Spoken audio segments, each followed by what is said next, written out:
У кого бывало, что за одну рыбалку уходит целая пачка силиконовых приманок, и вроде рыбы не поймал, а денег потратил, как будто лодку купил? Сегодня покажу, как экономить на офсетных крючках и приманках, чтобы и ловить, и кошелек не плакал. А в конце покажу способ, как экономить еще больше с офсетником, с штопором. Так что досмотрите до конца, будет полезно и обещаю без скуки. А теперь для новичков. Что за зверь такой офсетник? Это крючок, у которого ушко и жало стоят не по одной линии, а под углом. Зачем? Чтобы делать не зацепляйку. Вы насаживаете силикон так, что жало спрятано в теле приманки. И все, можно кидать прямо в траву. Камыш, коряги. Рыба хватает, силикон сжимается, жало выходит и подсечка чистая. Проще говоря, офсетник нужен, чтобы ловить там, где нормальные крючки уже давно в отставке и висят на ветке. Первое, на что стоит обратить внимание, это на упаковку. Если она замята и хвостики не ровные, то игра может быть также неровной. И это будет влиять на поклевки и, конечно, на результат рыбалки. Достаем силикон, определяем, где верх, где низ. Здесь сразу понятно видно, где верх, где низ по хвостику. Смотрим, да? Это значит будет у нас низ. Брюшко, спинка. Так, берем офсетный крючок и в нижнюю часть головы, можно сказать, в подбородок, втыкаем наш офсетный крючок. Так, по центру втыкаем. Насколько нужно протыкать? Примерно какое плечо у офсетного крючка. Вот тут у нас видно. Так, протыкаем и просовываем полностью весь крючок до плеча. Теперь на плече мы переворачиваем приманку, чтобы получилась вот такая вот картина. Вот такая вот. Здесь у нас видно, где будет заходить крючок. В рыбку это примерно здесь. Так, значит, мы изгибаем рыбку, втыкаем и подставляем палец под низ, чтобы чувствовать, когда жало выйдет. Вот, я чувствую, жало вышло. Переворачиваем и смотрим. Все, замечательно. У нас теперь жало и крючок спрятан, не будет цепляться и проходить через камыш, траву, коряги. Таким образом мы экономим приманку, крючок. Если у нас висит еще чебурашка, тоже чебурашку. Учимся, смотрим, запоминаем, сохраняем видео.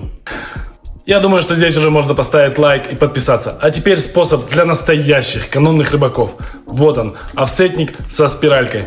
Тут подбородок протыкать уже не нужно.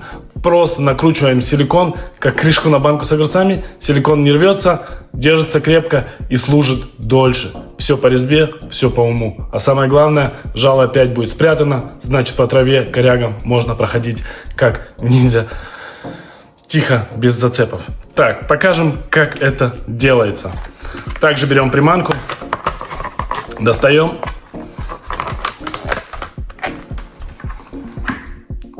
Так, здесь пока не нужно определять, где у нас низ, где верх.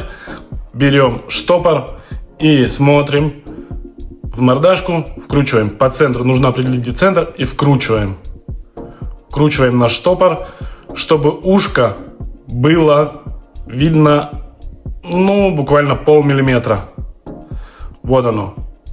И чтобы оно, вот теперь уже нужно обратить внимание, чтобы оно, если вы посмотрите на приманку сверху, чтобы оно ровно стояло вот так вот, чтобы мы могли просунуть офсетный крючок. Берем офсетный крючок сверху берем офсетный крючок, продеваем, опять до плеча продеваем через ушко до конца плеча, смотрим, где у нас жало будет выходить, вот здесь. Берем, зажимаем. В этом случае я бы посоветовал чуть-чуть подтянуть тело приманки, чтобы у нас был небольшой натяг, чтобы ушко не спрыгивало с плеча крючка. Так, также берем, приставляем. Окей, здесь все будет выходить, да? Чуть-чуть натягиваем, можно сказать, миллиметр, 1,5 миллиметра. И также сгибаем приманку, протыкаем. Пальцем чувствуем, когда жало будет выходить. Жало вышло, чувствуем. Так. И вот у нас уже приманка со штопором. То же самое, но таким образом мы экономим на силиконе. Так как в этом случае у вас после 20-30 заброса вот тут вот силикон порвется. При зацепе об камень, при ударе, при протяжке через траву, там, где наше преимущество, вот тут вот силикон будет рваться. В этом случае, если мы будем использовать штопор, этого не случится. Как и говорю, тут все с резьбой, все по уму. Так, подстраиваем, все. То же самое. Наша приманка проходит через траву, без зацепов. Так как мы ее чуть-чуть потянули, и потом, когда удар рыбы, наш крючок выходит и цепляется.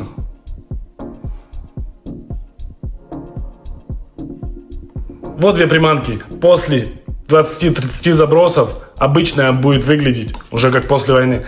Со спиралькой, как новенькая из магазина. Экономия реальная, особенно если ловите часто или ходите часто на рыбалку.